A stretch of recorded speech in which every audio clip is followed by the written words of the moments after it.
absolutely fucking soaked. I got to Hillsborough, just past Hillsborough, heading towards Shire Green and what I mean, just absolutely pissed it down. And I'd only got my lightweight summer gear on and an open face helmet. I had to pull up, like coming off at top back end of chap and what have you, and put a snood on to cover my face because rain hit me that hard in liquid burst my lip. Did it? Well, I'm doing 50 mile an hour, so it's like little pellets hitting you in the face. It hurts great bad. Coats. Right, so I did that Gozer thing. I haven't had a chance to look. Okay, basically it's just a tiny clip of Craig at the Tuscar show. Right. Saying nothing, just saying something stupid. Yeah. It's funny, like, but it's only about 8 seconds and I thought, that's perfect. Perfect. So I've done one where it's just the clip. Yeah. And then I've done another one where it's like, at a Windows video editor done shit, and it's just like goes an album release show, blah blah blah. So it's just like, you can either use that one that I've used, which it's like stock banner shit. Yeah, but that's fine. Stock banner shit's fine. Yeah, but it's all I've done it. There's this one where it's called Pixel, and it looks like like an 80s arcade thing. It'll do. Promo's promo. I mean, we can always use Luke's thing. Well, either or. Tomorrow. To be honest with you, I just did that because I thought there's more footage. Let's use Luke's thing tomorrow because it's nice and general, and then on Monday start ramping up and use yours Monday, and then we can post something else Wednesday, and then the following Friday. So do Friday, Monday, Wednesday, Friday for gig specific posts, and I can keep chucking stuff up on Ticklecock in the meantime. Are we even going to bother with them fucking YouTube Shorts things or not? I know we said, but we didn't. So I tested it on my thing, and where my videos are getting now,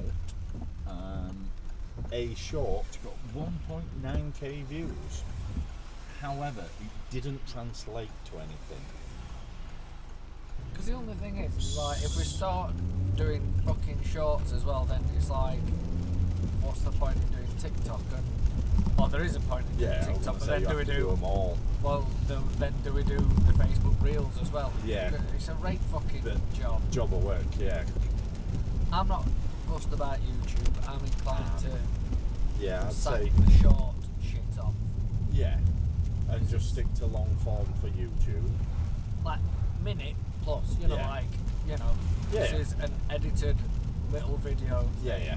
And use Ticklecock for any video. I'm fucking pissed off that orange rig got fucking knobhead hipsters. Doesn't that prove it though? The knobhead hipsters.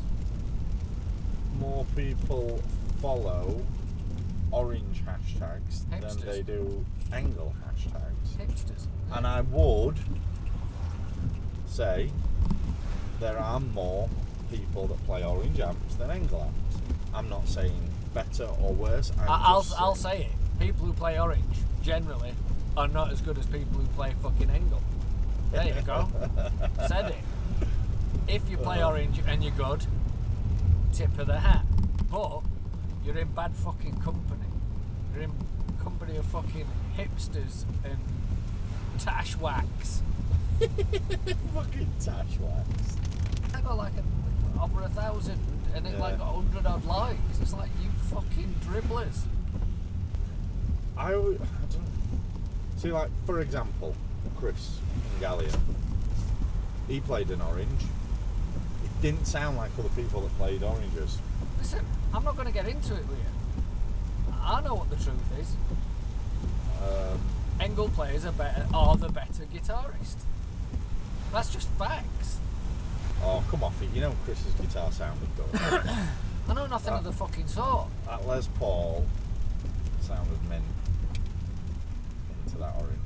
But again, it's down to the player, and he He had a specific way in which he played. Did he? Yeah. Honestly. No, but if you fetch a riff, it sounds like you. You know what I mean? A lot of people that play Orange just play the same derivative riffs. I'm thinking it. You're saying it. Fuck you. Fucking unbelievable. Outperformed every other fucking video on there. And it was a fucking orange stack with a Marshall combo in it. It's like Fender. Sorry, not even Marshall. Fender. A fucking Fender! Fucking the vagaries of the internet. I swear that's gonna. He's taken fucking 5 years off me already. Oh well. That didn't really translate into much though, did it? Really? You've got a few more likes out of it, but I mean, it's steadily building in terms of likes and followers. I mean, is there a cut-off point like with YouTube? There's like a bit of a target to aim for, isn't it? Like 100 subscribers, then you get your fancy name.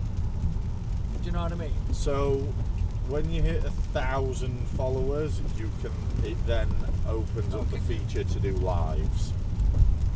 Beyond that, I don't really know. I think until you're hitting 10,000 plus followers, I don't think it's really pushing you anywhere any further. But I mean, it's ridiculous. It's like we're never going to get 10,000 followers. We're never going to get 1,000 followers. Like, not in a timely fashion. Not by the time we've got 1,000, a 1,000 follower will be at least 20 years older, or it'll be 20 years later. I'm feeling a bit about the whole situation. Go on. Like, what's the fucking point of being in a band anymore? What is the fucking point in doing this shit? Like, does anybody give a fuck?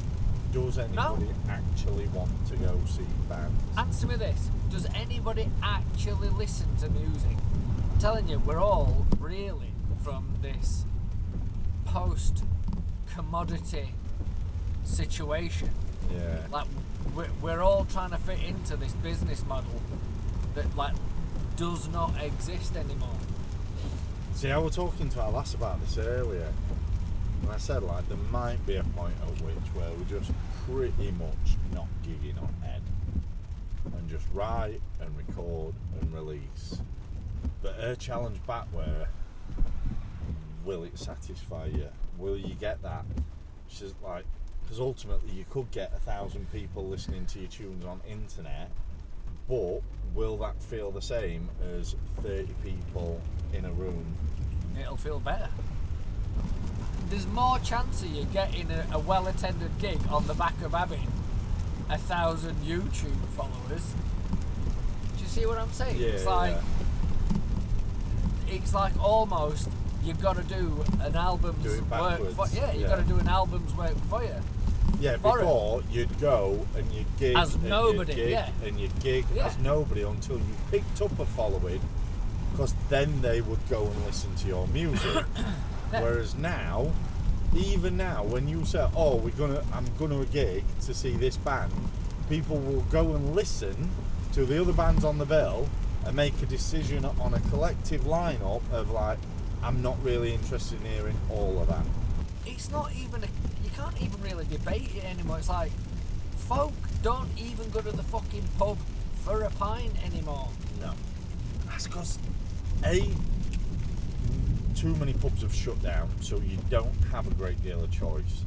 So you end up with wanky pubs. I'm like, that's bollocks. People don't want to go out because it's fucking expensive. And well, let me finish my statement. I think you just run a light or something. I am. I'm stood at this red. No, but I'm at this red. What the fuck's going off here then? I don't know. Well, he's just fucking gone through that red. Well, no, because that lane's closed off, so they're coming through there. All I'm trying to say is like, when it comes to gigging, like, I don't think there's a demand for live music anymore. So I just don't think there is. I personally prefer to see a band play live than listen to it on record. That's me, and I'll stand stand by that, and you can tell me I'm a liar, but you're wrong. And even like on Sunday, I went to a gig at West Street Live. I went to see Firegarden play, and I went there on bike. And I'm gonna be honest, I enjoyed the gig. I enjoyed the band that I went to see.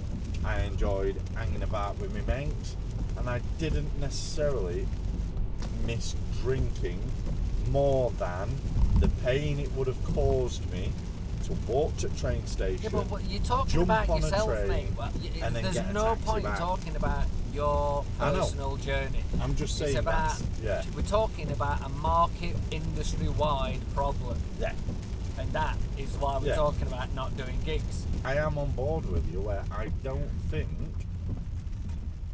gigging does as much for you these days as it once did, and actually it might be better to just spend 12-18 months in a room writing, recording, release, write, record, release, write, record, release, and try and build up some semblance of interest. And then if it dictates that the music that you have written, recorded and released people are liking, then it is then potentially worth going out and getting it a little gig.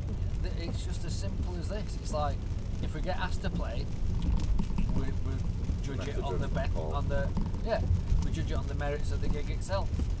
It's like, you know, do you want to come and play X show? like Cleckheaton? Well, no. On paper, no, I don't. But is there 50 quid in it? I know, to be fair, I'm starting to feel the pinch of fuel. I know. I've not been feeling it for a while, but I am starting to feel it a bit more. It's going to start happening. That's what I mean. It's like, I think, and now with like the internet, and it's not even the internet, it's social media. Because the internet was fine because you had emails, websites, and guest books. Yeah. And then it went fucking berserk with MySpace, Facebook, and now look at Stating It. Yeah. And it's like it's a different fucking world. It's just like, and I'm telling you, people can fucking tell me till they're blue in the face. Oh yeah, but live music is the best. It's like, well, it's not what people want. It's like, you might like it, but that's not what I'm fucking saying. I'm not saying that nobody likes live music. It's the case that, like I've said before, we've got a product, live heavy metal, that the market doesn't want. And there's like no amount of wishful thinking and nostalgia is going to change that. It's like a supply and demand situation. It's an economic bedrock situation. So I'm, you know, and like I've done all, you know, gigging to fucking nobody that I need to do. I don't need to prove anything to anybody. I have played more shows to nobody. People than most people I know. I agree with you. Yeah. Wholeheartedly. Ooh, he's had a run. But yeah, I have a little bit of a pang of what even is the fucking point of this. Yeah. I just don't know if I'm ready to give up on it though. That's my issue. I think my problem is I enjoy this band too much. Just if I didn't enjoy the room and us in the room and jamming and the tunes that we're writing as much as I did, it'd be just going, fuck it. Problem we got as well, that room's fucking mint. Yeah. It's just like, Like, yeah. What's chances of getting that again, ever? zero. And what's chances of getting that again, ever, at what we pay for it? Oh, fucking. Yeah. I'm getting serious bad vibes off of that one, but. Ha ha ha.